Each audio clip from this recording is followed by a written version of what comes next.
한 가지 동자부터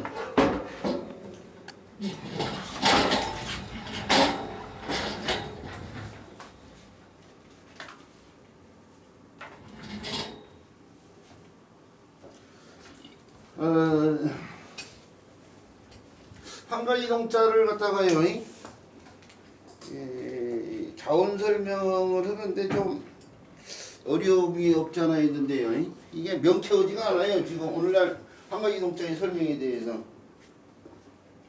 지금 자료를 좀 이용해 보는데요. 자료에 보면은 한 가지 동자는 설문자를 이용한다는 얘기 우리가 모인다는 것이다.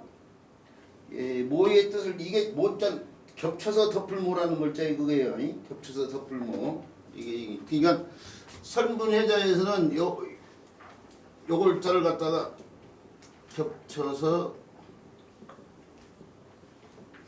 덮을모, 뭐 줄여서 뭐 덮을모라고도 하고요. 그다음 요걸 두 글자에 자소 합쳐진 걸로 분석을 했어요. 이건 이 글자로 본 거죠. 설문회자에서. 그래놓고 겹쳐 덮을모자의 뜻을 따랐고 입구자의 뜻을 따랐다고 했는데 해자로 설명을 했어요. 종모 종구 해서 이렇게 표현되면 해자의 이 글자의 뜻을 따르고 이 글자의 뜻을 따랐다.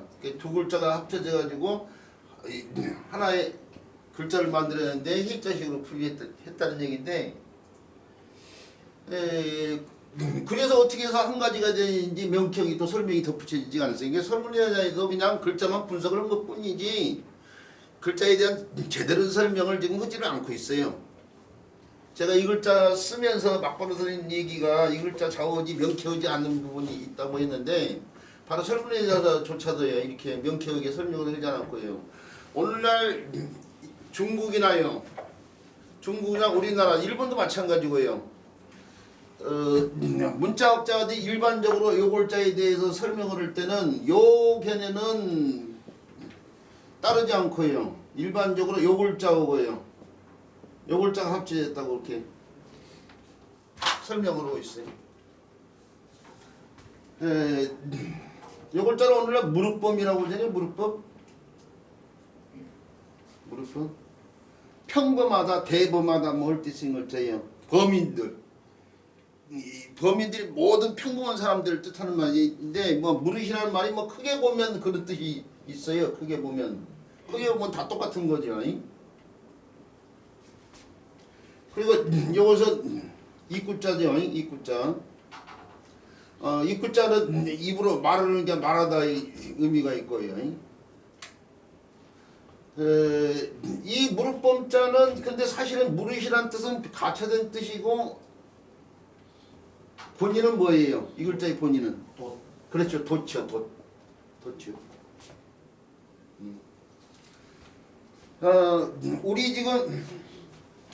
우리 지금 저 자료에 보면은 소전에 한 가지 동자도 있지만 각굴문에 한 가지 동자도 있는데 각굴문에 한 가지 동자가 이렇게 표현이 돼 있잖아요.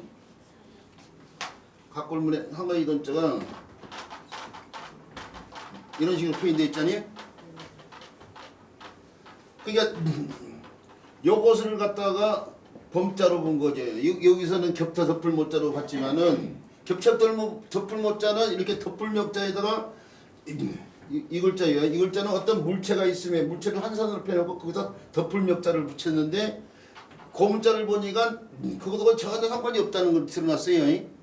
그러니까 이게 참조할 만한 것이 아니다 이거예요. 설문의 해자에서 소전자형을 바탕으로 소전자형의 글자를 그냥 파자에서 분석한 것뿐이지 이 글자에 대한 제대로 된 자원 설명이 될 수가 없다는 게 드러나는데, 바로 각골문이에요. 이 글자의 각골문이 이렇게 표현이 되는데 각골문을 보면은 요 형태고 요 형태인데 이건 이 글자고요. 요 형태를 무릎범자로 봤다 이거예요. 그 무릎범자가 본의가 조금 전에 도치라고 했는데 이게 도치라는 걸 갖다가 표현했다고 생각해요. 우리가 도치라는 게 다른 게 아니고 배 있죠. 배 타는 것이 바람을 이용해서요. 배가 갈 때 바람을 이용하기 위해서 타는 것이 돛이요. 돛. 이런 배가 뭐 돛담배가 되죠. 돛담배. 우리 저 반달이란 동요에 보면은 돛대도 아니 달고 삿대도 없이 그러는데 돛대가 바로 이거예요. 돛대는 닫는 게 아니고 배전에 꽂는 거예요. 돛은 이게 돛은 꽂는 것이 아니고 닫는 것이요. 다는 거. 그게 돛도 아니 달고 그래야지 돛대도 아니 달고가 잘못됐다는 표현이다. 이게 잘못된 표현. 돛과 돛대를 갖다가 구분을 해줘야 돼요. 근데 어쨌든 간에 그 도체 영상이요. 그 도체 영상을 표현했다고 봐가지고요. 이게 원래는 돛을 뜻하는 글자인데 호대로면서요. 돛을 뜻하는 글자는 다시 한강에도 옛날 돛담배가 떴어요. 한강에 돛담배가 떴는데 거기 보면은 돛을 황포 같은 걸 만들거든요. 그래서 황포 돛대 뭐 돛담배 뭐 이런 식으로. 근데 황포가 옷감이에요. 옷감. 그래서 호대로면서 돛을 나타낸 글자는 다시 수건건자를 붙여서 이렇게 쓰고 돛범자를 이렇게 쓰고 요 글자는 자기 뜻과 상관없이 무릇이란 뜻으로 문자가 많지 않은 시절에 무릇이란 뜻으로 빌어 쓰면서 오늘날 물범하고 있는 거예요. 그런데 이 글자가 크게 보면 뭐 이런 뜻이 있다고 하는데 크게 보면 입으로는 말이요 모두 다 한 가지다 이런 식으로 이제 풀이를 한 거죠. 이제 그래서요.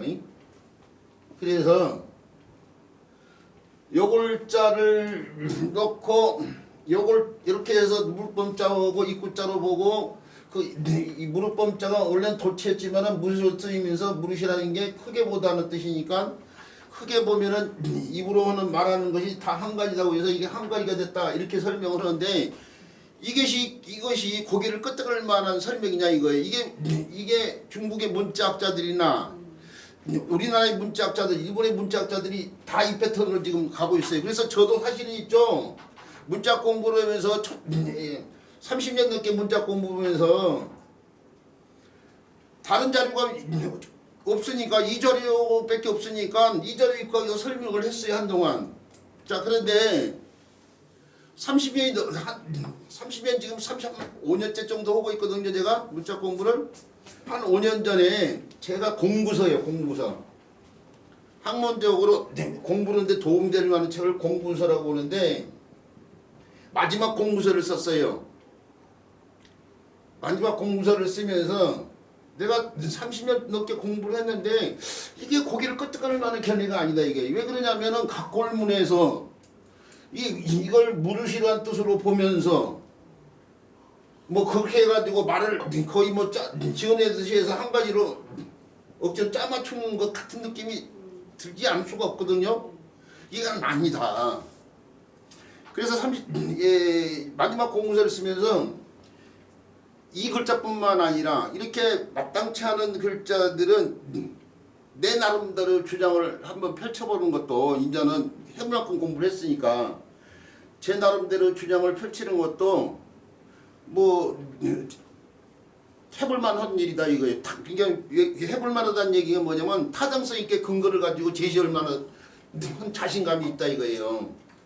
아 당신 왜 그렇게 아무도 주장 아닌 당신만이 주장을 하고 있는데 그게 왜 그렇게 되느냐 했을 때에 고개를 끄덕거릴 수 있게끔 근거를 제시할 수 있는 자신이 있었기 때문에 그래서 오늘 처음으로요 우리 선생님들이 아마 이 견해를 갖다가 필요한 사람은 없어요. 근데 이 저만의 견해를 갖다가요 설명을 드리는데 자 저는 이렇게도 안 보고요 설문이다 견해를 쫓아가지도 않고 또는 중국이나 한국의 문자학자들이 네이버 한자 사전에도 이렇게 표현되어 있어요. 이렇게 설명되어 있어요. 네이버 한자 사전에도 이렇게 표현이 되는데 요 두 개의 견해를 따르지 않고 새로운 견해를 지금 얘기하는데 물론 그 견해를 우리 선생님들한테 100% 따르라고 주장하지는 않아요. 들어보고 타당성이 있으면 따라오시고 그렇지 않으면 이 길을 계속 쫓아가든지 아니면 설문의 견해를 쫓아가든지 상관은 없는데 자, 제 주장은 근거가 새로운 근거로 삼는 글자가 두 글자가 있어요. 그게 뭐냐면 한 가지 동자가 포함되어 있는 요 글자예요. 요 글자하고 요 글자 두 개를 놓고 새로운 편을 펼치는데요. 자, 그럼 요 글자는 뭐이냐? 한 가지 동자인 내내 이치자예요. 한 가지 동자의 이체자예요. 이게 또 한 가지 동자예요. 그러니까. 그러니까 한자 사진이나 네이버 인터넷 같은 데 들어가가지고 검색해 보면은 이 한 가지 동자 앞에다가 말씀 문자를 붙여도 내내 한 가지 동자라고 돼 있을 거예요. 찾아보세요. 찾아보시면 내내 한 가지. 그냥 이 글자의 이체자라니까 이 글자를 달리 다를 이자예요. 다른 형태로요. 다른 형태로 쓰여진 이체자예요. 근데 왜 이걸 제시하고 있냐? 오늘날에 쓰여진 글자 가운데 요 입구자가 입구자일 수도 있지만은 그것의 형태일 수도 있잖아요. 그러니까 저도 그것조차도 고민을 했던 거예요. 이게 과연 입구자일까? 아니면은 그것의 형태일까? 우리가 바이암자 같은 경우에요. 이렇게 해가지고 이렇게 쓴 게 이것도 바이암자인데 이게 네모난 형태가 몇 살자 위에 네모난 형태가 입구자가 아니잖아요. 바이 형태 이거다가 병들역자를 넣으면 암암자가 되는데 암암자가 바이암자가 음역걸으면서 병들역자에 의해서 병 가운데 암암자가 되는데 이것이 없을 때는 그냥 바이암자란 말이에요. 이거 없을 때는 바이암자인데 이 글자에 보이는 이 네모난 형태는 그 뭐냐 물건품자가 아니고 바위덩어리를 갖다 펴는 거예요. 지금 바위덩어리 산에 있는 바위덩어리. 자, 그러니까 그렇게 되면 이걸 입구자로 볼 수 없는 것처럼 이것도 입구자가 아니라 어떤 물체의 일부가 아닐까? 그럴 수도 있어요 지금. 그런데 그걸 해결해 준 것이 바로 이 글자예요. 이 글자가 입구자인지 아닌지를 해결해 준 것이 바로 이 글자인데 이것이 왜 이걸 해결해 준 글자를 보냐면은 우리가 글자 가운데 오늘 쓰는 글자 가운데 양심의 가책을 느낀다 할 때 꼬지들 가짜라든지 또는 저 대답한다는 뜻의 허락하다나 대답한다는 뜻의 락자라든지 또는 물어본다는 뜻의 자문한다는 뜻의 물을 잡자라든지 이런 글자들이 사실은 분화된 글자인데 어디서 분화된 글자냐면은 요 글자에서 분화된 거예요. 여기 이 글자에서. 요 글자도 이 글자에서 분화된 거예요. 이 글자도 그 뜻을 한데 분명해서 원래는 이렇게만 쓰였던 글자 이렇게. 오늘날 요 글자는 원래 이 글자가 갖고 있는 뜻을 일부러 담당한 거있는 뿐이요. 요 글자도 마찬가지 이 글자가 갖고 있는 뜻을 일부러 담당한 거예요. 이 글자는 그대로 뜻을 좀 더 분명해서 이 글자를 근데 이게 원래는 요 글자가 무슨 자라고 있어요? 도끼자루 가짜라고 있잖아요. 도끼자루 가짜. 이 나무 목자를 나중에 붙이다가 음역걸자를 바꿔서 오늘날 이렇게 쓰고 있는데요. 난가지라고 할 때 쓰이는 도끼자루 가짜 아니에요? 그 글자가 음역화를 하면서 입구자에 의해서 입으로 큰 소리를 낸다는 뜻의 글자예요. 이게 원래. 입으로 큰 소리를 내는데 입으로 큰 소리를 내서 꾸짖는다 뜻을 갖고 있는 글자예요. 이게 입으로 큰 소리를 내는데 입으로 큰 소리를 내다 해서 다시 큰 소리를 내서 좋다 하기도 하고 꾸짖다 하기도 하는 글자인데 꾸짖다의 뜻은 다시 말씀한 뜻을 덧붙인 거예요. 여기서 분화돼 나온 글자예요. 원래 이 글자 갖고 있는 뜻의 일부를 갖다가 입으로 큰 소리를 낸다는 뜻이고 입으로 큰 소리를 내면서 좋다 또는 꾸짖다는 뜻을 짓고 있는 글자인데 꾸짖다의 뜻은 다시 말씀한 자를 덧붙인 거라니까요. 요 글자 같은 경우도 옛날 글자로는 여자가 무릎을 꿇고 두 손을 들어 올리고 머리가 산발된 형태인데 순종하는 여자의 표에서 항복의 표시를 하고 있다고 봐야 돼요.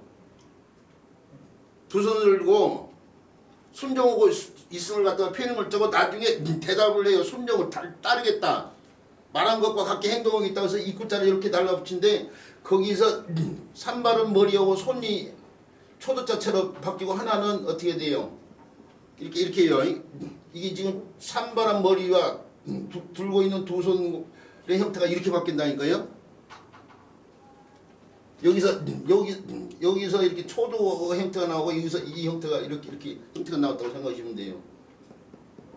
그 다음에 입구자를 그냥 막바로 이렇게 붙이고 요 부분이 좀 생략됐다고 봐야 되는데 바로 순정어는 문제인데 순정어에서 대사 부르는 상황과 관련돼 있어요. 근데 이게 만약의 뜻으로 오늘날 빌드가 쓰이면서 만약약자가 되자 본래 뜻은 말씀문자 한번 더 붙인 거예요. 입으로 말한다고 해서 그 대답한다는 뜻이에요. 이게 서로 관련이 있어요. 밀접한. 이것은 버금차자가 자가 되면서 입으로 물은다고 해서 물을 짜자인데 호재로 하면서 그 뜻을 좀 더 분명히다고 말씀문자를 붙였는데 전부 다 뭐예요? 입구자 공통으로 입구자가 달라붙어 있는데 그 입구자에서 입으로 하는 행동에 좀 더 분명히 하기 위해서 다시 말씀문자를 붙이고 있잖아요. 그러죠? 그 이것자도 같은 경우에 지금 그러면은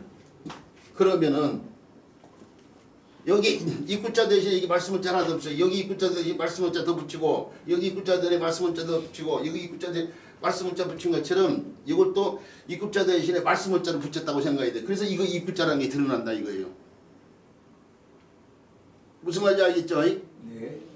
이것의 형태라고 할 수 없고 이것을 그것의 형태로 보기도 하고 또는 자로도 볼 수 있어요. 오늘날 한자책을 쓰신 분들이 글자 설명을 할 때 보면은 요 글자를 갖다가 그냥 이것과 이것이 합쳐졌다 이렇게 설명을 하는 사람 책들이 대부분이에요. 한자 책에 보면은 이 글자 설명한다고 치면은 이것과 이것이 합쳐졌다고 한다. 이것이 은식으로 들어가. 그러면은 이것이 입구자인지 그것이 형태인지가 분명히 드러나지가 않아. 그렇게 두리뭉실 설명하고 있어.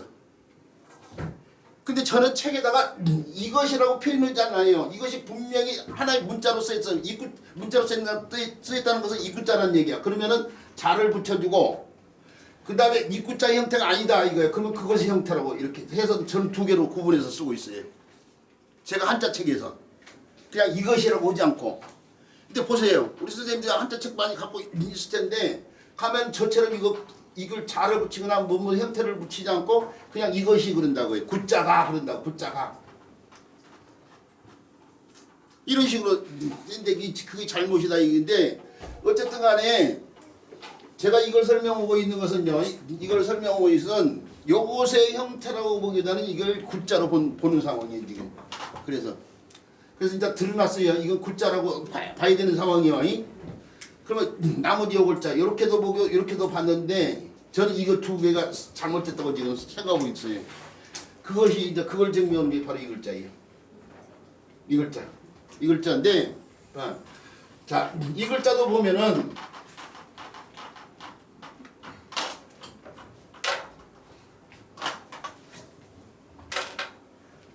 자, 소리가 나서요. 딸깍딸깍 소리가 나서 이 글자도 보면은 한 가지 동자가 지금 글자 속에 들어가 있어요. 이거 일어날 흥이라고 뭐 일일 흥이라고도 한대요. 한 가지 동자가 들어가는데 자, 이 한 가지 동자를 빼놓고 남은 글자가 마주들려라는 글자예요. 마주들려. 이렇게 보이는 글자가 이 글자를 변형시켜 놓은 건데 이 글자는 손맛잡을 거라는 글자하고 손맛잡을 공이라는 글자예요. 두 손이 그러니까 두 손 위에 두 손과 아래에 두 손이 합쳐져 가지고 마주들렸자인데 이렇게도 변화된 거예요. 지금 이 글자에서 이게 마주들렸자. 그러니까 이 마주들렸자가 네 손을 갖다가 표현했단 말이에요. 네 손. 그럼 네 손을 표현했으면 그 가운데 들어있는 이것은 뭘로 봐야 되냐? 들고 있는 물건으로 봐야 돼. 들고 있는 물건으로. 요 글자가 음역하는 글자가 뭐 오동나무 동자라든지 뭐 골동자라든지 뭐예요? 뭐 동자가 달라서 음역하는 글자가 뭐가 있어요? 뭐 구리동자 뭐 이런 글자들인데 여기서는 그냥 음의 역할만 하고 있는 것뿐이라니까요. 근데 여기서는 이 세금자, 삼수변, 나무목자가 별도의 영향을 미치고 있는 여기서는 이 네 개의 손이 글자 자체하고도 서로 일정한 관계가 있다고 보는데 그 네 손으로 드는 물건인데 그럼 이게 뭐일까 이게 뭐일까? 뭐 있냐? 자, 이것을 그대로 둔 상태에서요. 이걸 그대로 둔 상태에서 여기다가 수레 거자가 달붙어봐요. 이게 수레 여자, 가마 여자예요. 수레 여자가 쓰이는 말 가운데 가장 우리 선생님이 쉽게 할 수 있는 말이 상여, 상여. 상여가 수레는 수레인데 들고 가는 가마와 같은 수레예요. 이게 수레여 또는 가마여 하는 글자예요.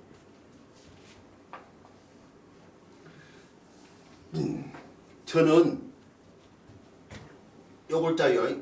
요 글자가 지금 우리가 알고 있는 수레 글자인데 요 글자가 달라붙어가지고 쓰여지는 글자 가운데 수레 이렇게 쓰면요 가마 련자가 돼요. 가마 련자.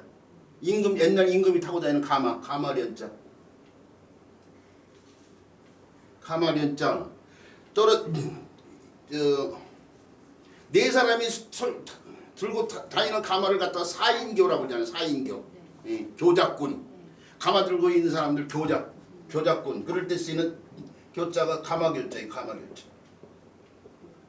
옛날 여자분들 시집갈 때 타고 다니는 가마 같은 것이 이게 가마교자예요. 거기 그 글자에 이 글자에 수레가 바로 이거 그 수레가 여기 들어있는 거예요. 그러니까 이게 뭐예요? 네 손으로 가마를 들고 있는 걸 갖다 표현했어요. 근데 이제 무거우면 많은 사람들이 이제 달라붙어야 되니까 그렇게 해서 죽은 사람 들고 나가는 가마는 상여가 되고. 자, 그렇게 보면은 요 글자는 가마로 봐야 되는 상황이야 지금 가마. 가마인데 거기서 이걸 이미 입구자로 드러났으니까 남은 글자 이 글자의 고문자가 아까면서 이렇게 표현됐다고 했잖아요. 이렇게요. 이렇게 표현됐다고 했잖아요. 그럼 이건 입으로 봐고 이건 가마로 봐야 돼. 가마. 원시적인 형태의 가마. 이게 가마체야. 이게 가마 튀어나온 부분이 가마체야. 여기 이 부분에 사람이 앉는 부분이야. 그 가마를 들 때는 네 사람 달라붙을 수 있고 두 사람이 양쪽 손으로 이렇게 들 수도 있거든요. 그런데 서로 보전을 맞춰서 같이 입을 맞춰가 들고 일어나야 돼. 같이 입을 맞춰가지고 상여도 마찬가지잖아요. 상여도 여러 사람 생각해도 같이 입을 맞춰서 해야 돼. 같이 입을 한 가지로 맞춰서 일어나는 거야. 그래서 저는 서로 입을 맞춰서 한 가지로 행동한다고 해서 그래서 한 가지가 됐다고 저는 그렇게 보는 거예요 지금. 근데 이 견해를 피력한 사람 지금까지 한 사람도 없어요. 인터넷 들어가서 찾아보세요. 저는 이렇게 봐요. 그래서 제가 오늘 익히 쓰이는 글자 가운데요. 저만의 유일한 주장하는 글자들이 한 몇 글자들이 있어요.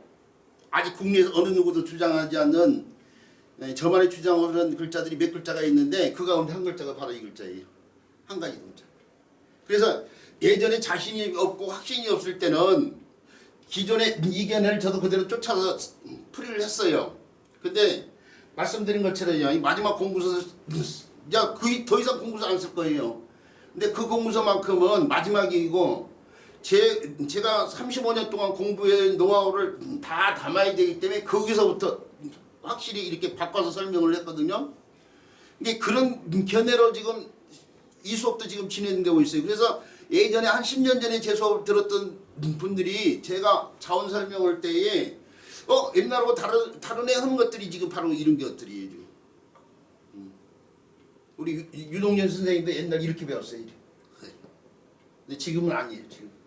지금은 확실히 자신을 가지고 저만의 주장을 이렇게 하는데 저는 할 때가 이렇게 봐서요. 이렇게 봐서 이걸 가마와 관련돼 가지고 이루어진 글자라고 설명을 드리고 있는데 그럼에도 불구하고 우리 선생님들이 나는 그런 것 같지 않은데 하면 이제 어쩔 수 없어요. 제가 강연은 안 해요. 강연은 하는데 일단 그렇다는 걸 말씀드리고 그렇게 해서 이루어진 이 한가위 동자가요. 다른 글자 구성에 도움 주서 음의 역할하는 글자로서요. 음의 역할하는 글자로서 우리 선생님들이 기억해야 될 글자예요. 자, 동족이라든지 동일하다 뭐 할 때 쓰이는 동자인데 그 동자가 여기서도 이렇게 음의 역할을 하면서요. 나무 가운데에 오동나무를 뜻한다 이거죠. 오동나무 동자고요. 그 다음에 요 글자부터 살펴볼까요? 일단 동운동인데 세금자가 달라붙어 가지고 세부치 가운데 구리동자죠. 구리가 많이 섞여 있는 돈이 동전 아니에요? 동전? 이 구리값이 비싸다 보니까 요즘은 구리의 함유량을 줄여가지고 10원짜리 동전이 만들었는데 그러다니까 동전 10원짜리가 옛날 10원짜리만 못 쓰죠. 자, 악화가 됐어요. 악화. 좋지 않는 돈. 양화가 악화를 구축한다 할 때 악화.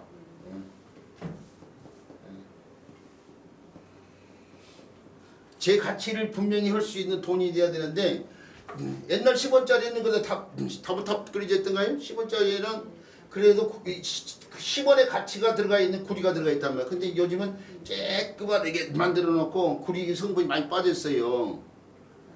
사람들이 이게 제 가치가 들어가 있는 구리 성분이 들어 있으니까 옛날 10원짜리를 다 모아가지고 그래가지고 녹여가지고 그래가지고 구리를 팔아. 그게 더 돈이 돼. 근데 그게 돈이 된다고. 그런 사람이 있었어요. 그 법으로 법이 저촉이 되는 일이요. 그래가지고 법에 걸려서 뉴스에도 나오고 그랬잖아요.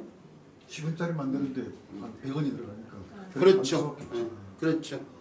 그걸 멜딩 포인트라고 그러는데 멜딩 포인트가 돈을 만들 때 들어가는 비용과 관련이 되는데 멜딩 포인트 넘어가 버렸어. 그게 가치가 10원으로 쓰이지만 만들 때 보면 만드는 비용까지도 이게 추가되면 이게 한 30원 뭐 이렇게 돼요. 30 옛날 제 기억으로는 35원인가 뭐 이럴 거예요. 38원인가 할 때가 우리 선생님 말씀 주신 것처럼 10원의 가치가 넘어간단 말이에요. 그래서 옛날 돈 10원짜리가 길이 떨어지면 보고 그냥 지나가면 안 돼요. 주는 게 애국이야 애국. 그래서 활용시키는 은행에다 갖다 준다든지 해야겠죠. 자, 그 다음에 동자로 쓰이는 글자로서 우리 선생님들 알아들 글자가 큰 창자 동자. 큰 창자 동자예요. 그러니까 요 글자가 음역화를 하고요. 요 글자가 큰 창자란 뜻을 나타내기 위해서 무슨 자를 놓치게 선생님? 6달. 그렇지 6달이야. 아이고 우리 선생님 들어도 보신다고 듣고 나면 까먹는다고 선생님 잘 알고 계시네. 큰 자동. 근데 중요한 것은 글자를 아는 것에만 끝나면 안 되고 그 글자가 어떻게 쓰이는지를 알아야 돼요. 그렇죠. 구명동이 할 때 쓰인 글자예요. 구명동이. 그렇죠. 그 다음에 또 우리 또 선생님이 얘기시네. 동체착륙. 동체착륙. 구명동이 이럴 때 쓰는 동자가 바로 큰 창자동자. 그 다음에 요 글자를 살펴보는데 요 글자를 좀 밀어놓은 이유가 이게 동으로도 쓰이고 그렇죠.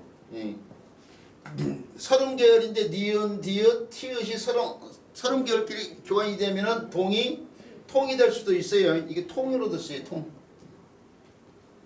통인데 자 물이 달라붙어가지고 뜻 하나는 뭐냐면 골이요. 골동자 또는 골동이라고도 해요. 골. 왜 그러냐? 이게 사람들이 살 때 없으면 안 될 것이 뭐냐면요. 물이에요. 물. 사람의 몸이 70% 이루어졌거든. 고립된 사람이 물만 있으면은 30일 동안 안 죽고 살아갈 수 있어요. 근데 물이 없으면 금방 죽는단 말이에요. 그러니까 갇힌 사람들과 관련된 얘기들을 들어보면 목마르니까 자기 오줌도 막 먹고 그런다는 이유가 에이 오줌을 어떻게 먹어 그러는데 안 죽으려고 먹죠. 이게 사람이 4대 문명의 발상지가 다 물을 끼고 있잖아요. 물을. 그러냐니요? 사람이 물 없이 살 수가 없어요. 그러니까 옛날 사람들이 주거지 공간이 물과 관련이 돼 있어야 되는데 물이 어떻게 되냐면 산골에서 이렇게 졸졸졸 흘러나면 산이 이렇게 있으면 골에서부터 이렇게 흘러나요. 그럼 그 초입구에 사람들이 배산임수 이게 산이 있고 여기가 들판이란 말이에요. 그러니까 배산 산을 등진다 이거죠. 산을 등지고 그 다음에 물을 끼고 물이 뭐 이렇게 흔들리면 그 물을 끼고 여기에서 이제 주거지를 만드는 사람이 물을 옆에다 끼고 배산임수.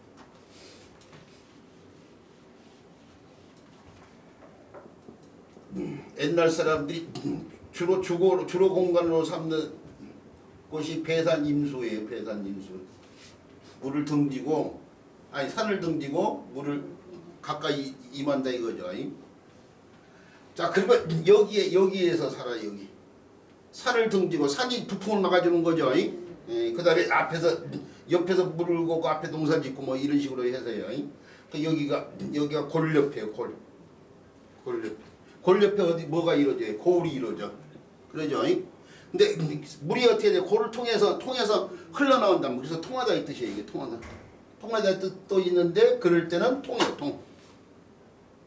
이 골자가 시험에 나온단 말이에요. 시험에 통한다는 건 환히 뚫어져 있는 상태인데 막히지 않고 나를 지켜봐달라고 해서 우리가 사극 같은 데 보면 통촉하여 주시옵소서 등 통찰하여 주시옵소서 그러잖아요. 통촉 통찰이 바로 이렇게 쓴단 말이에요. 뭐 통찰 같으면은 살필 찰자예요. 이렇게. 그럼 이 골자를 음이 뭐냐 시험에 나오면은 동으로 알면 안 돼요. 통으로 알아요. 통.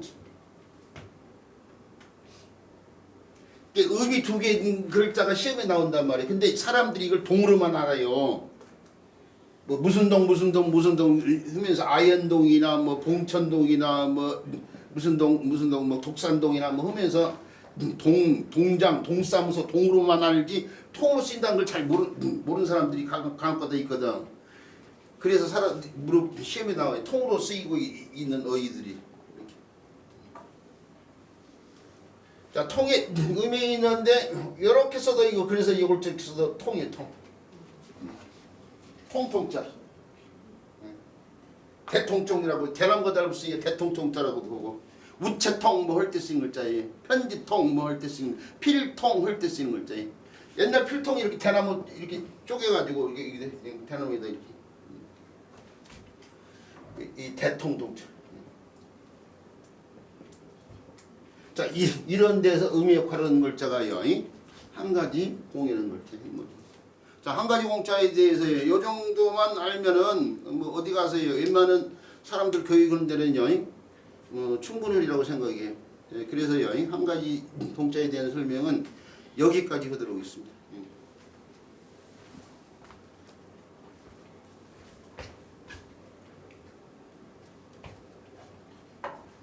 그 다음에 배워야 될 글자.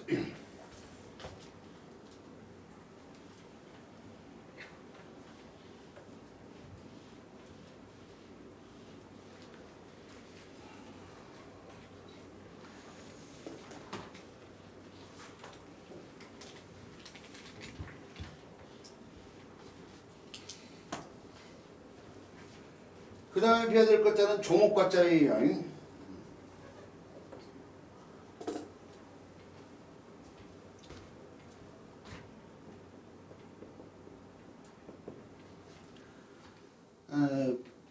모든 한자교육의 기본이 부수자예요.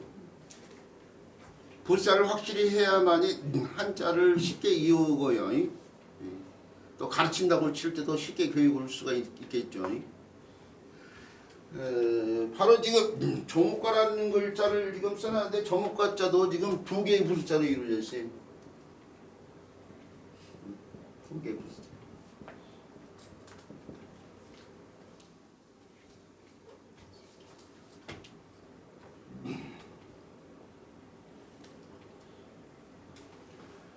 위에 글자는 잘 알다시피 무슨 자요?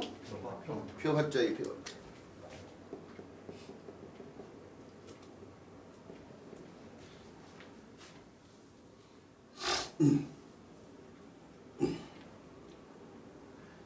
이 글자를 알아야 뭐 가을 출자 이런 글자를 설명할 수 있는 거죠. 곡식 곡자 이런 글자들이요. 이 껍질 각자가 음역하거든. 곡이 되면서 벼자에서 곡식 곡자가. 가을 출자는 설명이 굉장히 복잡한 글자예요. 쉬운 글자가 아니에요. 네, 그렇죠. 이게 불화자가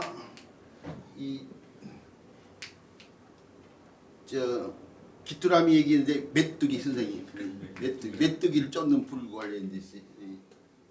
저도 순간적으로 귀뚜라미로 넘어갈 뻔했다. 벼에 달라붙어 있는 메뚜기와 관련이 됐어요. 근데 이게 문자가 문안을 담고 있는데요. 하여튼 어쨌든 간에요.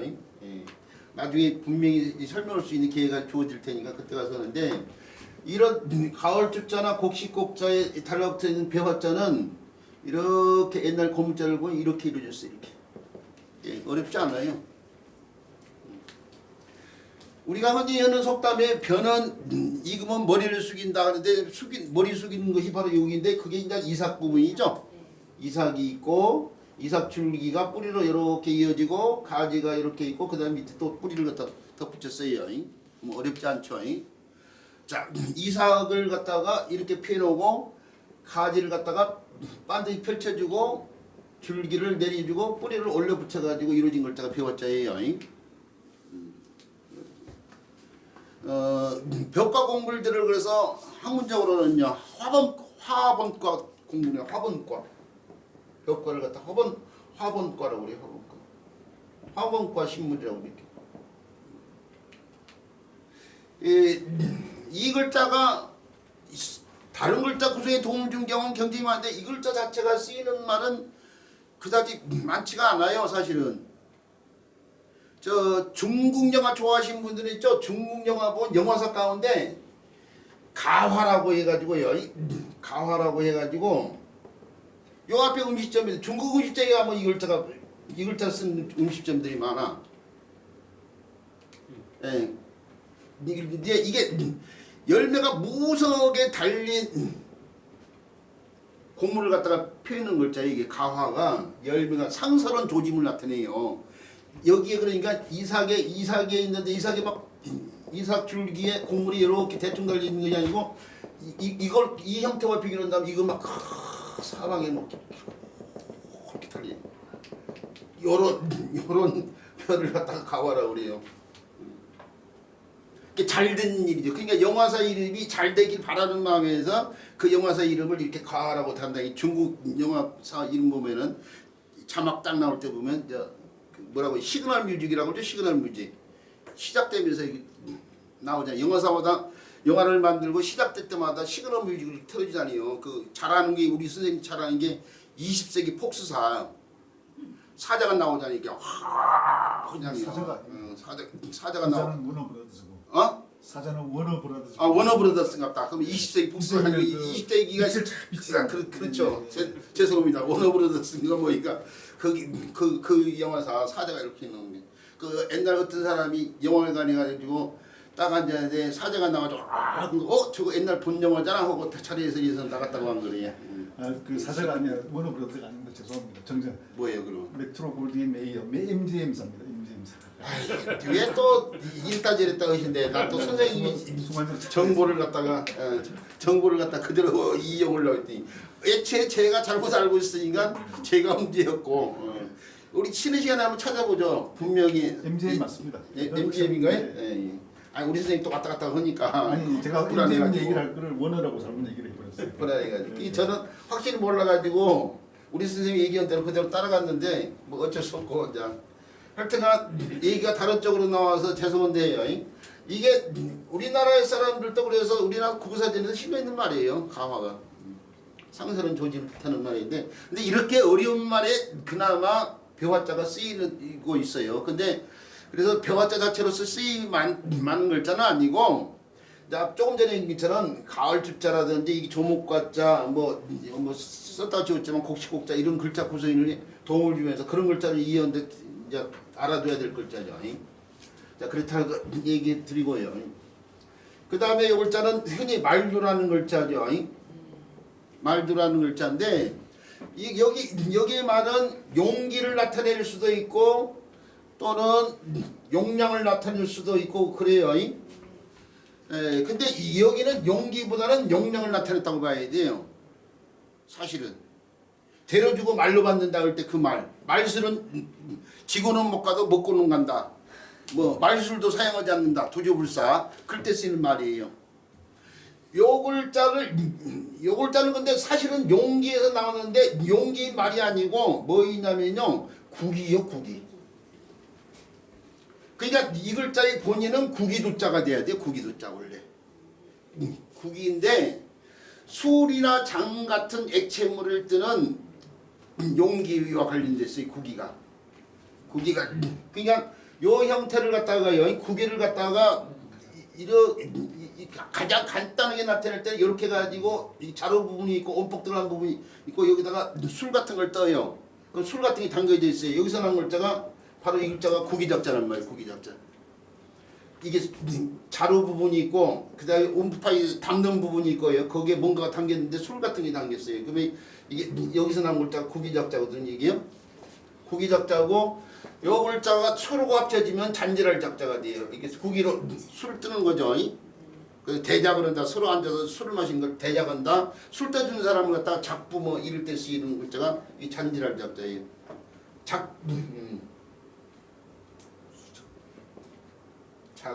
잔지랄 딴 생각하고 있어 지금. 그러니까 잔지랄 작자예요.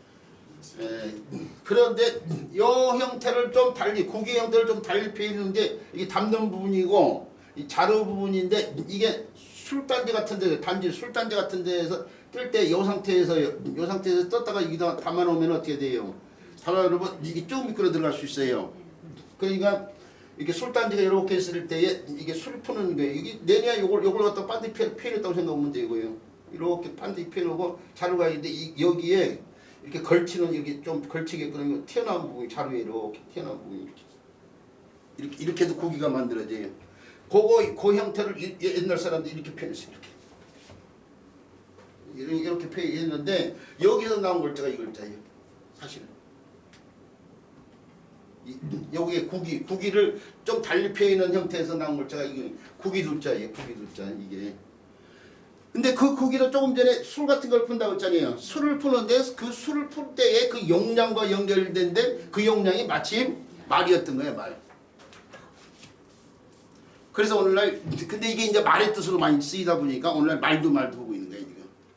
이게 자체가 말을 나타내는 것이 아니고 말이라는 것은 열대인데 열대 크기의 용기인데 그건 담는 것일 뿐이지 그걸로 헤아릴 수는 없어. 될 수는 없어요. 이게 요 글자가 달라붙어가지고 쌀미 짜고 이렇게 되면 곡물관데 헤아릴 요자인데 이게 되는 물건이지. 되는 물건. 이렇게 되는 물. 이게 될 요자인데 될 요. 곡물을 양을 되는 상황. 그러니까 담는 것이 아니고 되는 용기야 지금 용기. 되는데 헤아리기 위해서 되는 거니까 헤아린다는 뜻으로 쓰면 오늘 헤아릴 요자에서 요 글자인데 요것은 용기와 관련돼 용기인 말이 헤아린 도구가 아니에요. 구기가 돼야 되는 것이 그래서 마땅한 거예요 지금. 그런데 구기로 되는 용량과 연결되는데 그 용량이 마치 말하고 연결되면서 말씀드린 것처럼 두주불사할 때 쓰는 두자예요. 두자. 두산을 때 쓰는 글자 두산. 두산 창업자 이름을 또 까먹었는데 그분이 창업하면서 한 말 두 말 해가지고 산처럼 재물을 많이 쌓겠다고 해서 두산이라고 했대요. 한 말 두 말 세 말 해보면서 재산을 모아가지고 산처럼 크게 만들겠다고 해서 박두병. 그렇죠. 박두병. 그래서 두산 사람들이 어디 술집 가가지고 두 병 달라는 소리를 하는데 소주 두 병 주세요는 소리. 창업주 이름 함부로 피우기 터겠다고요. 그거 생각나서 이름 생각났네요. 박동주라고 하려고 그러는데 이상한 것 같아서 안 했어요. 그래요? 우리 선생님이 알 것 같았는데 대답을 안 하더라. 근데 제가 마침 또 생각났네. 국기는 국자를 얘기하시는 예?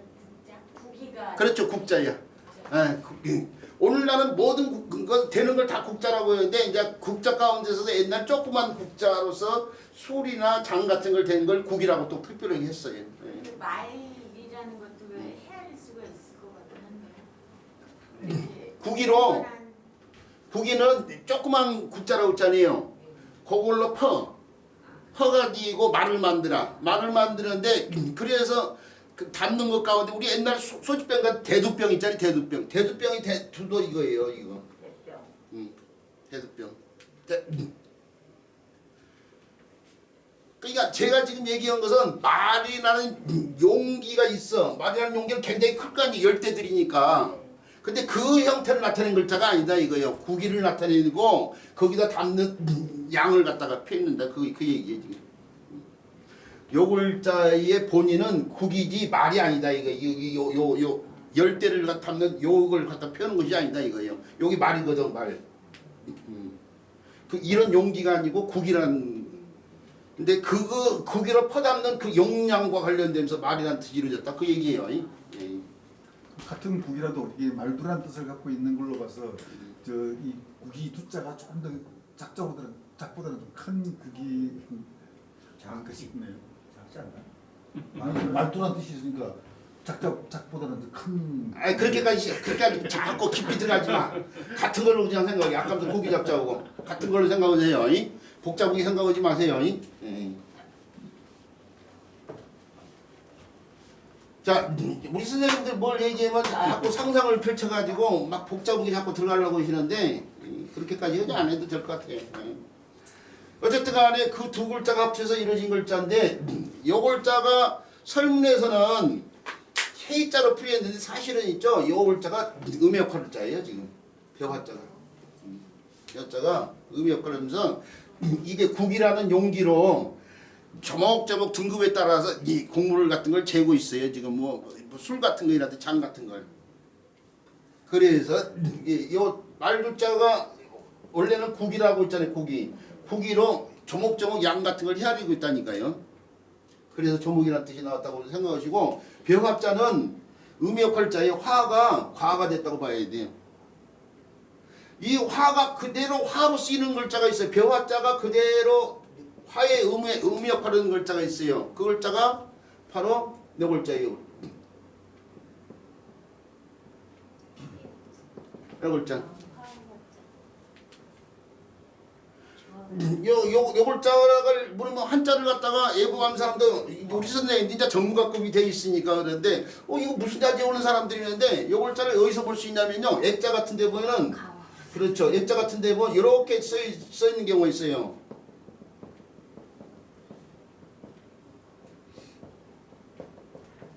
이렇게 써 있을 때에 이제 눈치껏 때려잡아가지고 가만사성 화거나 이렇게 때려잡을 수는 있는데 근데 이렇게만 써놓으면은 이런 걸 빼놓고 이렇게 이거 무슨 대하고 있는데 자 가화만사성을 그런데 흔히 요 글자를 많이 쓰죠. 요 글자의 본자의 본자. 이게 알아두고 있어야 돼요. 근데 요 가화만성 이렇게 안 쓰고 이렇게 쓴 사람들 많단 말이에요. 근데 이제 한자도 안 난 사람이 이걸 보고 이거 무슨 자하고 있으면 안 된다니까. 이 화할화자의 고자 본자라니까요. 이 본자를 알아야만이 이 화자를 제대로 설명할 수 있어요. 이게 옛날 사람들이 자꾸 옛날 한자 교육 온 사람들 자꾸 제가 뭐라고 누구 있어서 그분들한테 좀 죄송스러운 부분이 없잖아 있는데 그래서 틀린 건 틀린 거니까 요 글자를 분석해 보면 벼화자하고 이 글자가 나눠져 있는데 옛날에 한자 가르치는 분들은 그냥 편하게 가르치려고 생각했는지 벼가 우리가 주로 먹는 곡물 주식으로 먹는 곡물 아니에요? 벼 같은 곡물을 갖다가 입으로 사이좋게 나눠 먹는 데서 화를 갖다가 됐다 이렇게 설명을 해요. 또 이걸 화목활로 먹기라고도 화목활화라고도 하죠. 화목활로 해서 벼를 갖다 벼 같은 곡물을 입으로 사이좋게 나눠 먹는 데서 화목화가 됐다. 화가 됐다 이렇게 설명하는 사람들이 부지수로 많아. 그래 놓으니까 사람들이 이렇게 해놓으니까 이게 글 쓰는 사람들이 있죠. 글 쓰는 사람들이 무심코 평화 뭐 이런 데 쓰이는 말이다. 이게 평화 이런 데 화목 이런 데 쓰이니까 평화와 관련된 글 쓰는 사람이나 화목과 관련된 글을 쓰는 사람들이 가끔가다 문자 뭐 아는 체 하고 싶은지 글자를 놓고 풀이를 해. 꼭 그렇게 풀이를 해. 그 사람들은 근데 그게 옳은지 안 옳은지 모르고 그렇게 써놓은 책을 보고 분명히 참고로 해서 할 거란 말이에요. 그런 사람 가운데 그 유명한 이원복 교수 먼 나라 이원복 교수가 일본 편에다가 이 화자를 갖다가 그렇게 풀이했어요. 별을 갖다가 곡물을 사이좋게 입으로 나눠 먹는다고. 그래서 제가 글 쓸 때 그 양반 책 갖다가 사진 찍어다가 이게 집어있어. 이번에 쓴 글에다가 일본이 화를 굉장히 강조한 나라예요. 그 일본의 연호 대화 몇 년 뭐 이런 화자를 쓰잖아. 대화 몇 년 뭐 이런 식으로 일본이 그렇죠. 소화 뭐 대화 뭐 이런 식으로요. 일본이 화를 강조할 수밖에 없는 나라라는 걸 이원복 교수가 잘 썼더라고요. 앞뒤 맥락 그거 참 재밌더만요. 재밌는데 우리 선생님도 한번 읽어보세요. 이거 학습만한데 굉장히 읽어볼만한 만화야. 근데 유감스럽게 이건 좀 잘못 설명되어 있지만은 저도 재밌게 읽었는데 일본이 화를 강조할 수밖에 없는 것이 뭐냐면 일본을 열도라고 하는데 섬나라잖아요. 섬이 이렇게 쭉 4개의 섬으로 이루어졌단 말이에요. 이렇게 4개의 섬으로 이렇게 이루어져 있어요. 이렇게 우리나라가 이렇게 있으면은 우리나라가 있으면 일본이 이렇게 이렇게 4개의 섬으로 이렇게 있는데 우리나라 하나 크기가 이 크기예요. 우리나라 서울이 여기 있으면 쭉 위도를 가면 여기가 동경이야, 동경. 우리나라 서울이 여기 있으면 위도상으로 조금 아래쪽에 있어요. 그 다음에 동쪽으로 치우쳐 있는데 이게 동경이에요, 동경. 일본 수도. 그 밑에 북해도인가요? 홋카이도인가 저는 일본 안 가봐가지고 일본 지명에 대해서 또 깊이 있게 공부를 안 해봐가지고 잘 모르는데 여기 이렇게 섬이 4개가 이렇게 있는데 오키나와인가 밑에는 오키나와겠죠. 그런데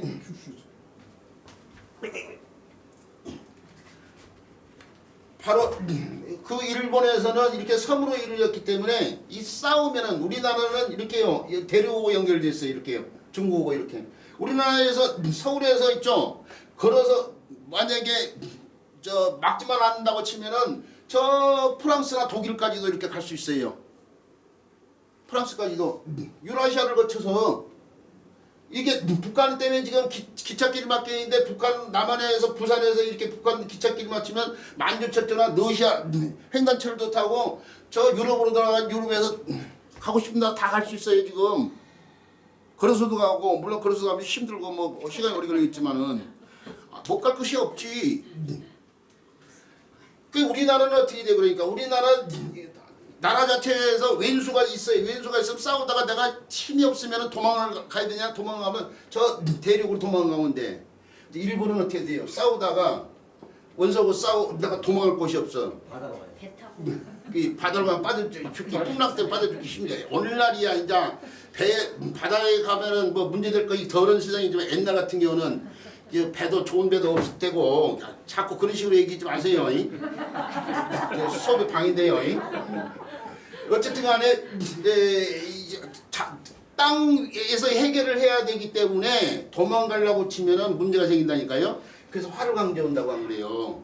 그래서 이제 그런 얘기를 끝에 화를 설명을 했는데 별을 사이좋게 공부를 사이좋게 나라면 그렇게 설명을 했어요. 이영국 교수가. 근데 그거 이영국 교수가 잘못이 아니에요. 한자도 그렇게 가르친 사람들이 잘못이야. 그렇게 가르친 사람 대부분 그렇게 가르치고 있는데 다행히 요즘에 지금 문자학이 좀 세상에 알려지면서 요즘에 제대로 설명한 사람들이 많이 늘고 있지만은 불과 10년 전만 해도 100에 99명이 그렇게 얘기했어. 참 답답한 세상이었죠. 요즘 좀 나아지고 있다니까요.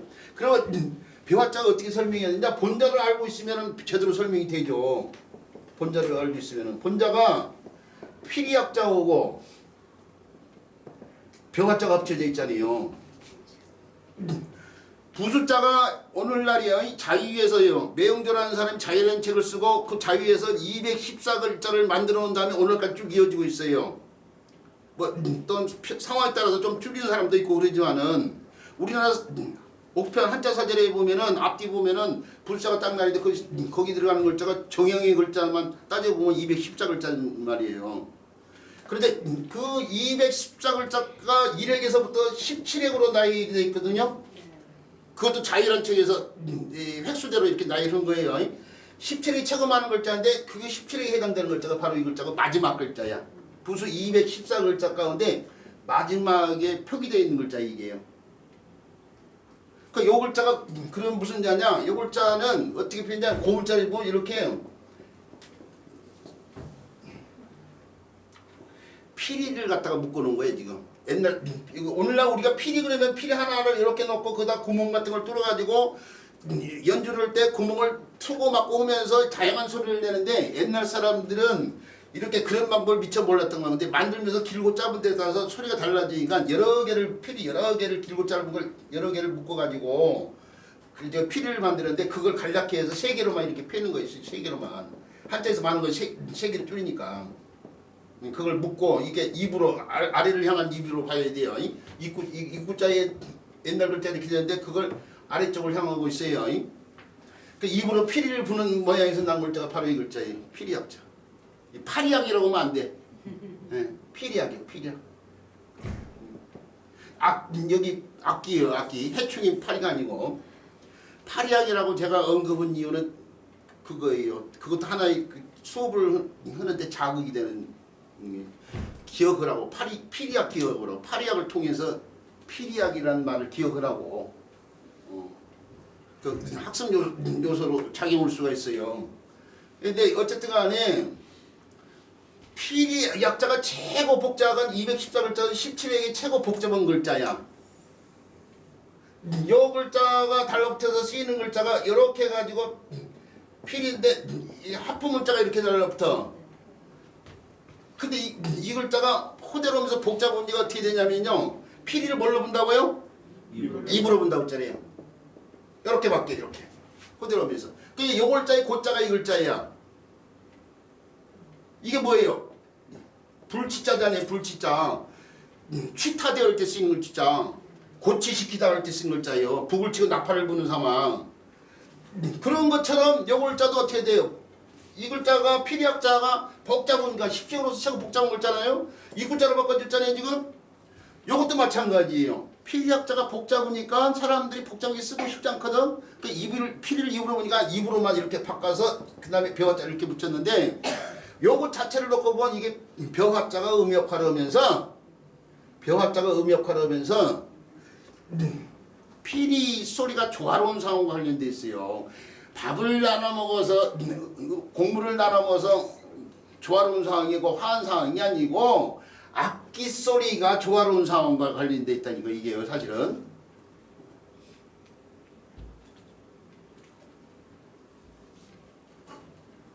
그래서 소리가 조화로운 것이 화음을 때 쓰는 화자가 바로 이 글자란 말이에요. 화음. 훈지상화. 훈이라는 악기오고 지라는 악기 그게 또 부는 종류거든. 그 피리 종류거든. 서로 조화를 이루는 상황. 자 여기 이 피리약자 이 글자로 보면 이게 피리약자 이 글자 이것도 그래서 화를 화자야. 근데 후대로 오면서 또 두 글자를 또 바꿔서 이렇게도 쓴단 말이에요. 근데 이 글자로 올라만 있으니까 사람들이 이 글자만 알고 있는데 이 글자하고도 같은 글자고 이 글자도 같은 글자예요 사실은. 써도 되나요? 네? 써도 돼요. 네. 써도 되는데 우리 선생님은 알고 쓰잖아요. 근데 이걸 써놓으면 다른 사람이 몰라봐서 문제야. 네. 근데 가르치신 사람 알아야 될 거 아니에요.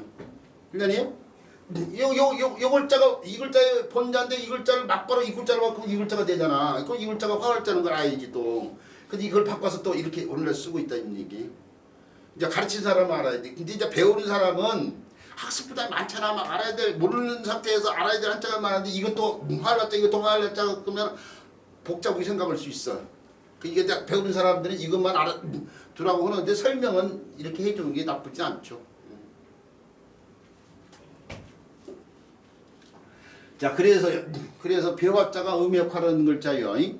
요 같은 글자 화을자로 드시고 여기서는 화가 됐다는 사실이요. 그리고 이 조목과자는 다른 글자 구성이 또 음역화라는 글자가 그래서 우리 선생님들이 저 문자와 관련된 공부를 하다 보면 과도문자라고 해가지고 중국에서 한때 쓰였던 문자인데 과도문자라고 해서 이렇게요. 이렇게 쓰이는 글자가 조목과자가 음역화라면서 요 벌레 회자에 의해서 벌레칙을 받았어요. 양서류인데 올챙이 과자.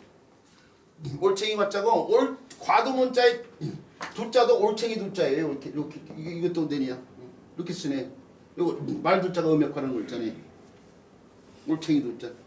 이게 요 문자는 어떻게 쓰여지는 문자냐면요. 이렇게 이게 저 대나무 쪽 있죠. 대나무 쪽 끝을 삐쪽하게 해가지고 거기다가 옷 있죠.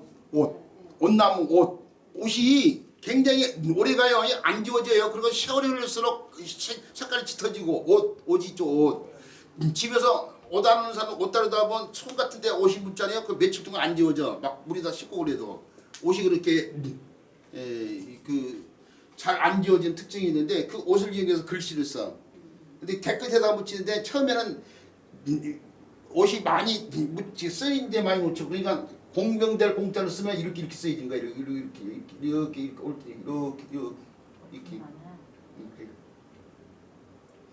이런 식으로. 이게 올챙이처럼 이렇게 올챙이 대가리 이게 올챙이처럼 이렇게 이런 식으로 이게 올챙이처럼 보인다. 이게 이렇게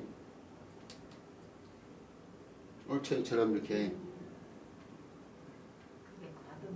네, 이렇게 쓰이는 글자, 이렇게 쓰이지. 옛날 사람들이 한때 이렇게도 썼어. 이걸 과두문자라고 한다고. 자, 조목과자에 대한 설명이요. 여기까지 들어올게. 그 다음에 배워야 될 글자. 자, 시계를 안 놔두고 있어가지고 제가 시계를 볼 수 있는 상황이 시간 넘었습니다. 시계도 꺼내주실래요? 시계 아까 꺼내놨는데요. 아, 여기 앞에다 뒀어. 예. 아! 쉬는 시간 가져야겠네요? 아, 나 지금 수업을 하고 있었는데? 예, 벌써 1시간 됐어요?